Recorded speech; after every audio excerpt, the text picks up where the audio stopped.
Bon, alors les gars, je vous dis bienvenue dans cette petite vidéo avant-match. Avant-match, Barça versus une équipe comme Shakhtar, troisième journée de la Ligue des Champions. Le Barça en fait qui reste sur une coup de victoire hyper importante en dimanche en Liga face à une équipe en fait comme l'Atlético en Bilbao. Alors c'était un match compliqué, un match hyper difficile pour une équipe comme le Barça, surtout avec l'absence de Pedri, l'absence de Frenkie de Jong, l'absence de Robert Lewandowski ainsi qu'un joueur comme Rafinha. Mais le Barça a fini tout de même par l'emporter grâce à un but en fait d'un pépite de la Massa qui s'appelle Maguire.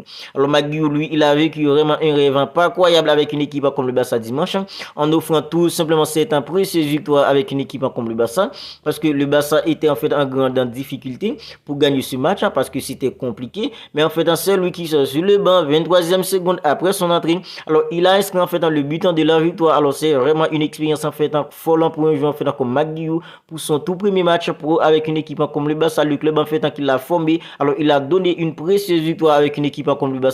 Alors c'était vraiment beau en fait dans cette expérience avec un joueur en fait comme Maguire.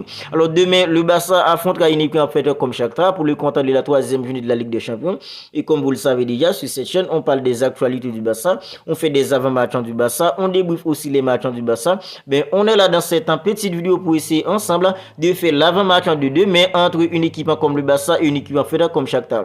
Alors en fait comme d'habitude dans cette petite vidéo avant-match, on va essayer ensemble de voir en fait l'enjeu de ce match. Selon moi le match de demain a plutôt deux enjeux en fait un piège pour une équipe comme le Barça. Alors on va revenir un peu tranquillement sur tout ça. Et à la fin de la vidéo, on va voir quel 11 Xavi descend devrait titulariser demain parce qu'un jeu en fait lui, il est annoncé au repos parce qu'il a enchaîné en fait dans beaucoup de matchs depuis que la saison commence. Il est annoncé au repos. Quel 11 Xavi Hernandez devrait mettre en place en demain pour que le Barça remporte le match et prend en fait une option plutôt sérieuse pour la qualif en huitième de finale.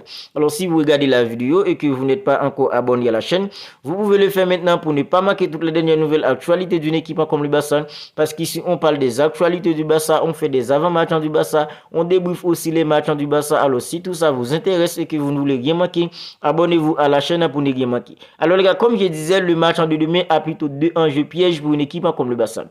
Alors, le Barça compte maintenant 6 points en fait pour 2 matchs à jouer. Une équipe en fait comme Porto compte 3 points en fait pour 2 matchs à jouer. La même chose pour une équipe en fait comme Shakhtar avec qui le Barça en fait va jouer demain.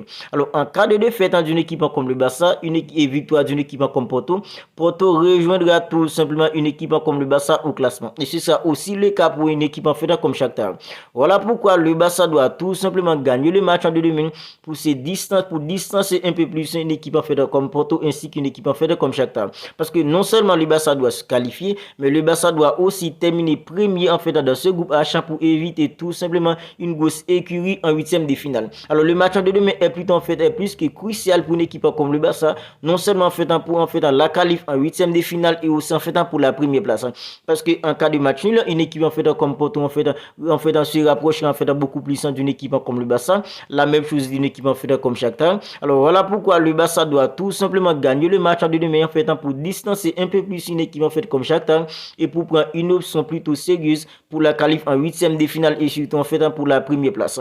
Alors les gars, une équipe en fait comme Shakhtar en fait ça va pas être du tout facile pour une équipe comme le Barça. C'est vrai, le Barça doit gagner, c'est plutôt obligatoire la victoire d'une équipe comme le Barça demain, mais ça va pas être facile aussi parce qu'une équipe en fait comme Shakhtar c'est plutôt une équipe en fait qui possède en fait de nombreuses en fait options quand elle joue. Alors c'est une équipe en fait qui peut jouer long, c'est une équipe en fait qui peut jouer court aussi et les latéraux d'une équipe comme Shakhtar joue plutôt en fait un rôle prépondérant dans les contre-attaques, dans les transitions rapides d'une équipe comme Shakhtar. Alors les gars, on est tous d'accord qu'une équipe comme Shakhtar, c'est pas une équipe en fait qui va venir sourire face au Barça demain, c'est plutôt une équipe qui va venir mettre un bloc bas pour opérer en fait pas des contre-attaques, pour opérer pas des transitions rapides. Et quand une équipe en fait joue bas face à une équipe en fait comme le Barça, sans un joueur comme Pedri, sans un joueur comme Frenkie de Jong, on est tous d'accord que les gars en fait c'est compliqué. Alors durant la saison, face à toutes les équipes en fait qui mettent plutôt une équipe, toutes les équipes qui mettent plutôt une équipe comme le Barça en grande difficulté, ce sont des équipes en fait qui jouent bas. Alors ça va être compliqué pour une équipe comme le Barça demain face à un bloc bas, face à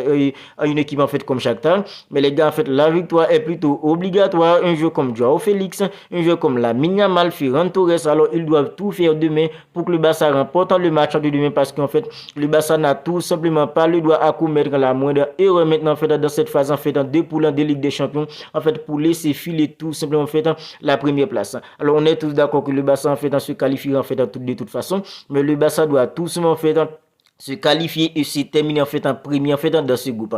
Alors les gars, quel 11 avions descend devrait mettre en place en demain pour que le Barça remporte le match en demain face à une équipe en fait comme Shakhtar. Alors dans le but c'est Marc-André ter Stegen. Alors Marc-André ter Stegen, il a sorti en fait un match en masterclass en face à une équipe en fait comme l'Athletic en Bilbao. Il a réalisé en fait de nombreux parades. Il est plutôt en fait en grande forme en ce moment. Alors Marc-André ter Stegen dans le but et dans l'accent de la défense, un joueur comme en fait Inigo Martinez qui a fait plutôt un excellent match en face à une équipe en fait comme l'Athletic en Bilbao, son ancienne équipe.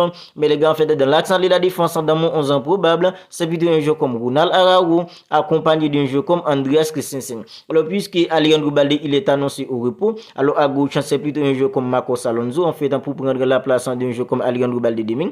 Puis à droite, un jeu en fait comme Joao Cancelo. Joao Cancelo, lui aussi, qui a fait un excellent match dans le contenu, passé passant par ses transitions, fait en passer dribble, tout simplement ses percussions face à une équipe en fait comme l'Athletic en Bilbao.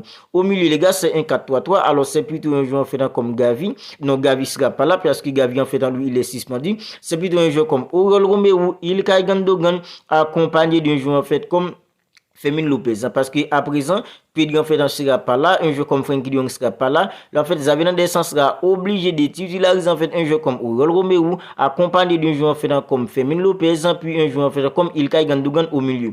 Puis devant, c'est un joueur en fait comme Lamine Yamal, accompagné d'un joueur en fait comme Joao Félix, puis un joueur comme Ferran Torres. Ferran Torres, lui, en fait, à chaque match en fait où il est titulaire, c'est vraiment en fait un Ferran Torres pas croyable. Ferran Torres était tout simplement catastrophique en face à une équipe en fait comme l'Athletic en Bilbao, mais on n'a pas les choix puisque Robert Lewandowski il est pas là, on n'a pas encore en fait un joueur en fait comme Victor Osimhen en fait pour seconder un joueur comme Robert Lewandowski. Alors on va obliger en fait de titulariser un joueur comme Ferran Torres parce que le Barça n'a tout simplement pas d'autre choix en fait de titulariser un joueur comme Ferran Torres pour l'instant. Alors 11 ans probable c'est un joueur comme Marc-André ter Stegen dans le but, dans l'accent de la défense un joueur comme en fait Ronald Araujo accompagné d'un joueur comme Andreas Christensen, à gauche Marcos Alonso parce que Alejandro Balde il est annoncé au repos, à droite Joao Cancelo, au milieu un joueur comme Ilkay Gundogan, Oriol Romeu accompagné d'un joueur comme Fermin Lopez, puis devant c'est un joueur fait comme Lamine Yamal, un joueur comme Joao Félix, puis un joueur comme Ferran Torres axé en tant qu'avant-centre.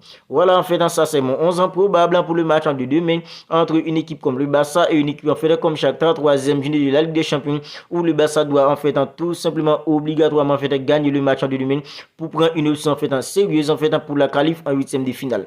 Alors les gars, on va rester là pour cette petite vidéo avant match Barça versus une équipe comme Shakhtar. Alors si elle vous a plu, n'hésitez pas à liker, n'hésitez pas à la commenter et si ce n'est pas encore fait, n'oubliez pas de vous abonner à la chaîne pour ne pas manquer toutes les dernières nouvelles actualités d'une équipe comme le Barça, les avant-matchs, les débriefs, on parle de tout ça ici sur cette chaîne concernant une équipe comme le Barça. Alors si tout ça vous intéresse, abonnez-vous à la chaîne pour ne rien manquer. D'ici là, prenez bien soin de vous, on se capte bientôt pour une autre vidéo.